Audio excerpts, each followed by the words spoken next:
మాట చదువుకుందాం. ఆదికాండం 8వ అధ్యాయం మొదటి వచనం. ఆదికాండం 8వ దేవుడు నోవాహును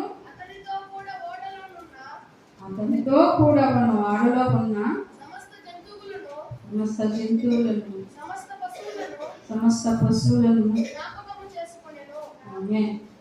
ప్రార్థన. ప్రేమ స్వరూపి నీకు స్తోత్రాలు ప్రభువా. ఇంతవరకు రాజా మీ సన్నిధి ఉంచారు. ఇప్పుడు మీ బిడ్డలతో నువ్వు మాట్లాడాలి అని ఆశ కలిగి ఉన్నావయ్యా. నీ మాటల్లో జీవం ఉన్నది, సత్యం ఉన్నది, శక్తి, ప్రభావం, ఐశ్వర్యం ఉన్నది నాయన. నీ మాటలతో నీ బిడ్డలని ఉత్తేజపరచమని, ఆత్మీయతలో ఎదిగించమని, సువార్త పత్రికలుగా మార్చబడేటట్టుగా మీరు మాట్లాడమని, అటుగా వచ్చే ప్రతివాదిని బంధించి ప్రతి ఒక్కరికి వినగలిగిన చెవి గ్రహించే మనసును నజరేయుడైన యేసయ్య నామములో అడుగుతున్నాం తండ్రి.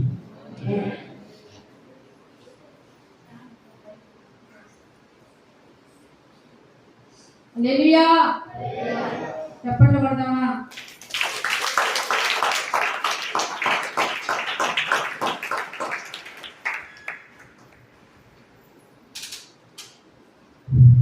దేవుడు నోవాహును అతనితో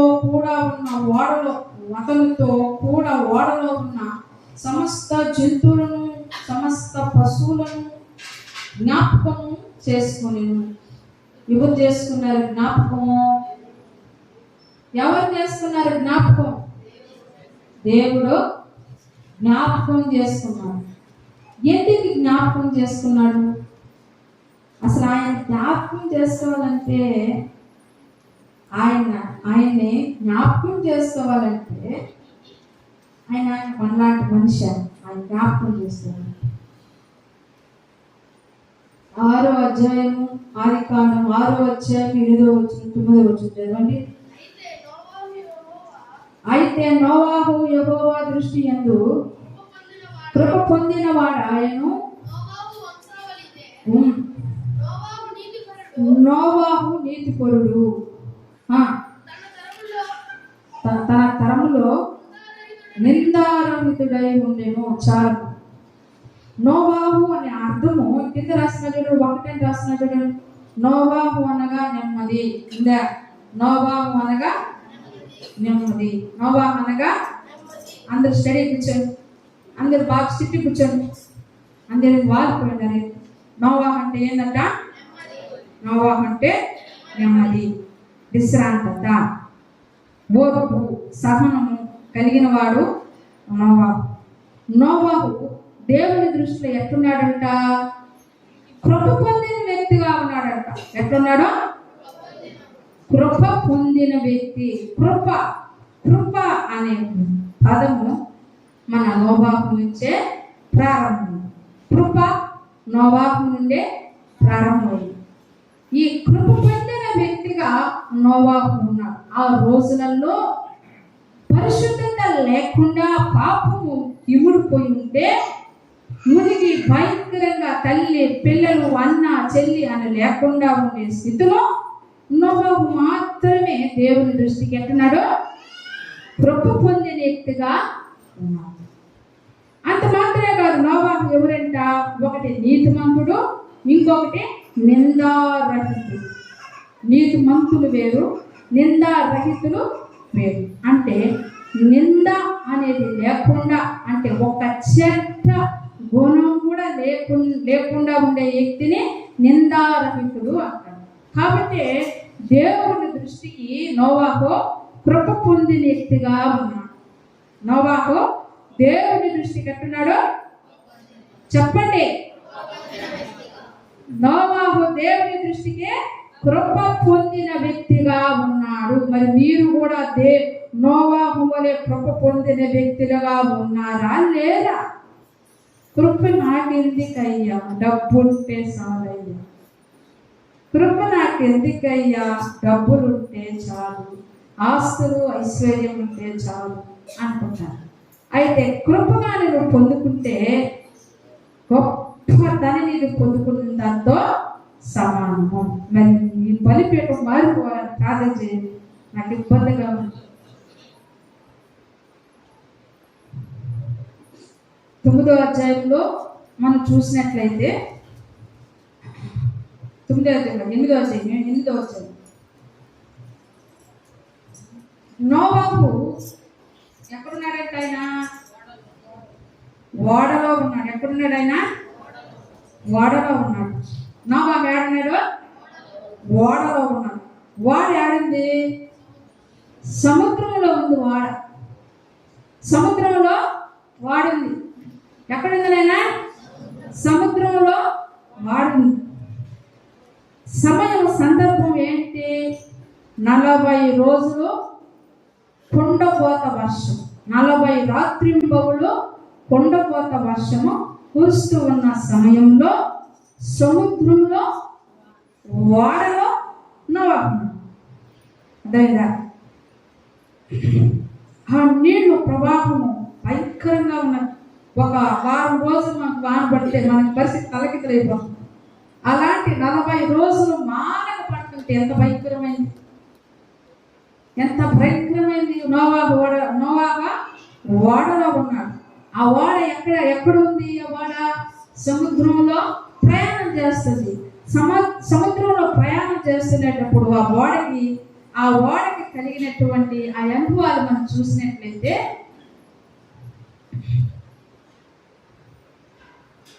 నోవా పశువులను జ్ఞాపకం చేసుకొను, దేవుడు భూమి మీద వాయువు వీసినట్లు చేయుటకు నీళ్లు తగ్గెను, అగాధ జలముల బోటలు, ఆకాశపు తూములు, ప్రచండమైన వర్షం.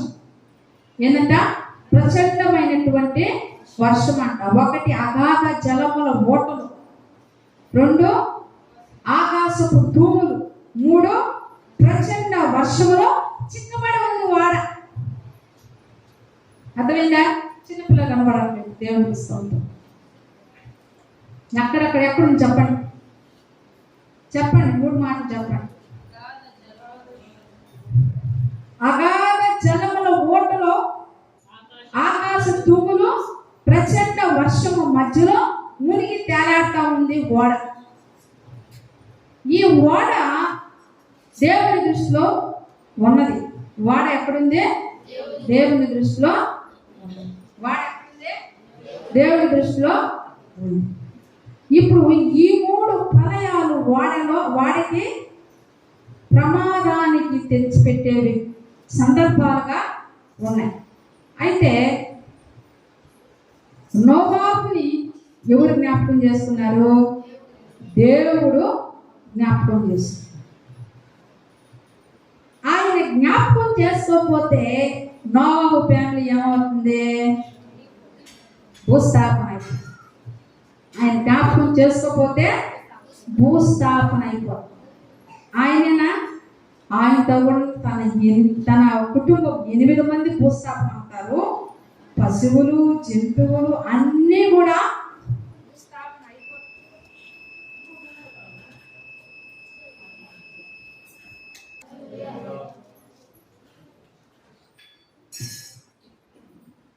హల్లెలూయా, హల్లెలూయా, హల్లెలూయా.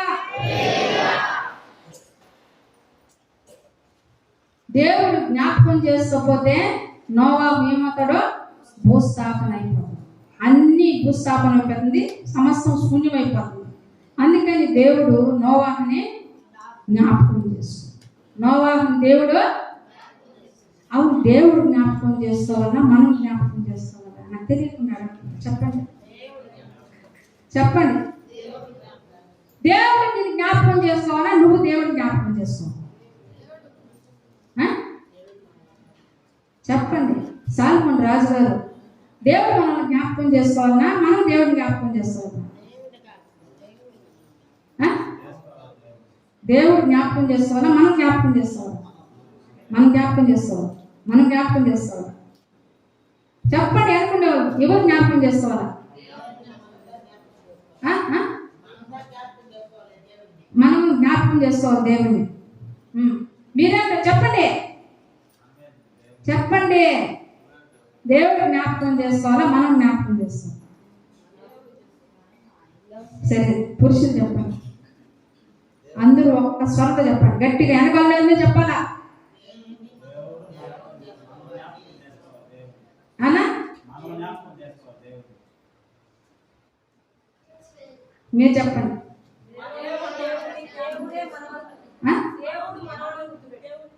మనం దేవుడు జ్ఞాపకం చేసుకోవాలి.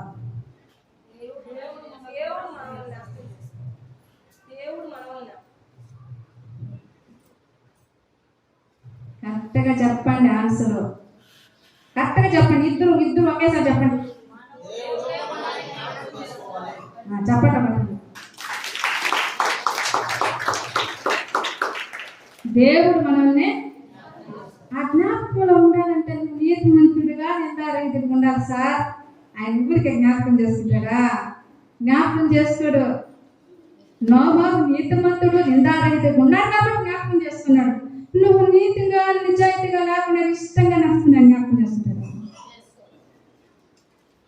చేసుకుంటారా? అవును, లేకపోతే